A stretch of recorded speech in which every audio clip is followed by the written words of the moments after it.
Hello guys! Hello Sagittarius! Welcome dito sa aking channel, Kapalaran 888. Welcome. Alamin natin kung anong messages, vibration, gabay energy para sa inyong lahat.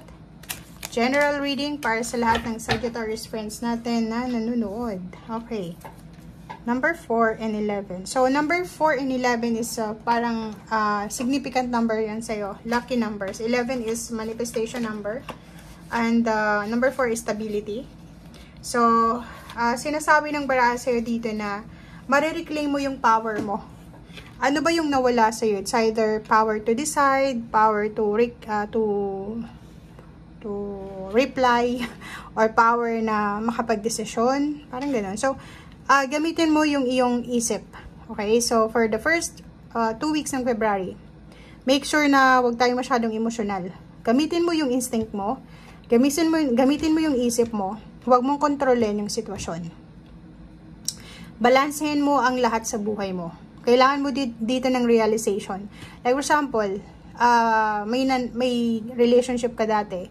Tapos, nakipaghiwalay siya sa'yo. Pero hindi mo alam kung bakit siya nakikipaghiwalay sa'yo. So, dito, sa first 2 weeks na to ng February, make sure na alamin mo kung ano yung mali sa'yo. And if ever may mali sa'yo, kailangan mong i-correct to. Huwag kang masyadong emosyonal, huwag ka ding masyadong tuso, huwag mong kontrolin ng sitwasyon. Trabaho din, parang naisip mo, bakit kaya ako, hindi ako masaya kahit may trabaho ako? Or bakit kaya ako, kahit na ang dami-daming trabahong nakapaligid sa akin, hindi ko makuha kung ano yung para sa akin. Parang ganun. Bakit madalas akong maboring sa isang trabaho? Bakit madalas akong parang ganun. So, tanungin mo yung sarili mo. Okay? Manifestation, dito sinasabi ng barahan na posibleng magkaroon ka ng emotional blessings ngayon. So, posibleng kung single ka, pwedeng may mga taong gustong pumasok sa buhay mo as maging partner mo, relationship, or posibleng may mga tao sa paligid mo na willing ka nilang supportahan, willing ka nilang bigyan ng advices, or willing ka nilang tulungan sa kung ano man tong pinagdadaanan mo.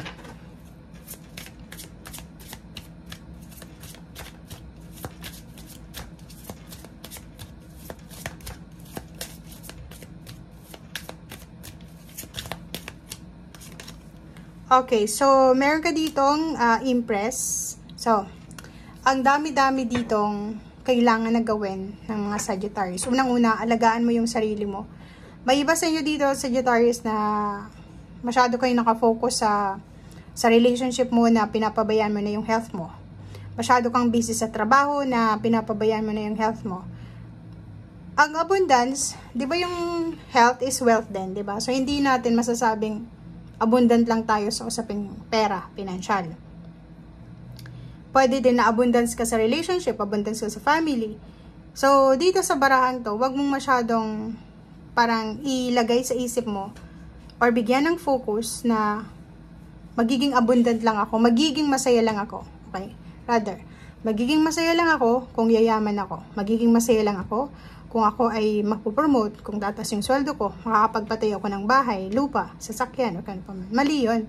Kasi, ang totoong abundance, guys, is kung saan ka masaya. Diba? Kung saan ka masaya. Ang una mong dapat na i-prioritize dito is yung health mo. Diba? So, health ang sinasabi ng brasser dito. Okay. Nakikita natin dito na kailangan mo rin sigurong magpakasal. Or kung kasal ka na, kailangan mo rin na gawin yung responsibilidad mo as partner ng kung sino man ito. And sinasabi ng brasser dito, marami sa inyo ang posibleng parang magsisimula ng relationship, may kakasal, magpaplano ng kasal, may mga free wedding, or pwedeng yung iba sa inyo dyan is may mga kontrata na pipirmahan, or yung iba sa inyo dyan is posibleng gustong makaalis na sa kontrata. So, may mga gustong makipaghiwalay or kano pa man. Okay? So, yun. Dito sa barahang to, if ever man na-resonated ka, paki-comment sa comment section. Kasi, ang barahang ito is nagsasabi sa'yo na May iba sa inyo dito ang naghahanda. Naghahanda kayo.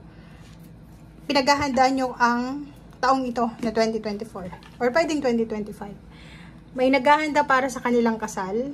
May naghahanda, like 2 taong nagmamahalan to. Naghahanda sila para sa kanilang kasal. Naghahanda sila para sa kanilang Europe travel. If magta-travel ka. Naghahanda sila para sa bahay, sa sasakyan, sa kung ano man to na abundance na gusto nila sa buhay nila. So, comment down below guys.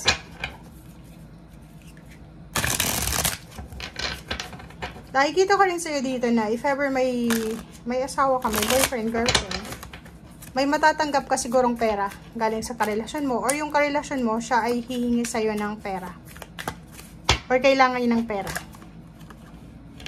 Okay, regrets. Ooh. Okay guys, isang mabilisang offer to sa'yo. So, posibleng may mag-offer sa'yo ng trabaho. Long distance travel to. Isang mabilisan siya. Kung makikita mo yung Knight of Swords, kinakailangan mong magdesisyon as soon as possible. And kung makikita mo tong Ace of Pentacles, sinasabi na posibilidad siya para kumita ng pera. Pero, may kailangan kang isakripisyo. Sayang eh. 'Di ba? Kung makikita mo dito, may 6 of Swords eh. Ang trabahong itong i-offer sa'yo is malayo siya. Kailangan mong i-sacrifice yung pamilya mo. Kailangan mong mag-desisyon as soon as possible kung gusto mong matupad ang pangarap mo. And ang trabahong ito is siya yung magiging daan para doon sa pagtupad ng pangarap mo. If hindi mo yan i-grab, ang opportunity na yan sa ngayon, manghihinayang ka. It's either 5 months from now, manghihinayang ka.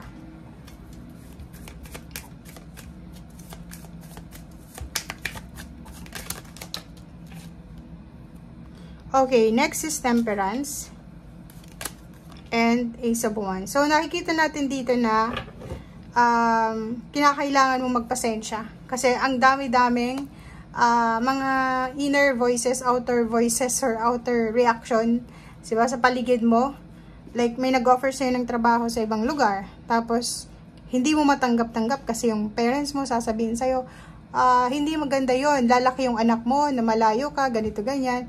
Hindi pwede na yung mag-asawa, magkahiwalay, parang ganito, ganyan. So, kung gusto mo daw na matupad itong pangarap mo, and hindi ka manghinayang sa mga susunod na araw, sa desisyon mong gagawin sa ngayon, maling desisyon, kailangan mo daw na timbangin yung sitwasyon. Kailangan mag-sacrifice, kailangan mong maging malungkot, diba? Kasi isipin mo, kung tungkol ito sa pagtatrabaho sa ibang lugar, sa ibang bansa, hindi lang naman ikaw yung OFW, hindi lang naman ikaw yung nag-sacrifice, iniwan yung mga anak, yung pamilya, para magtrabaho sa ibang bansa, diba? So, Ace of Wands, kailangan mo ng commitment dito.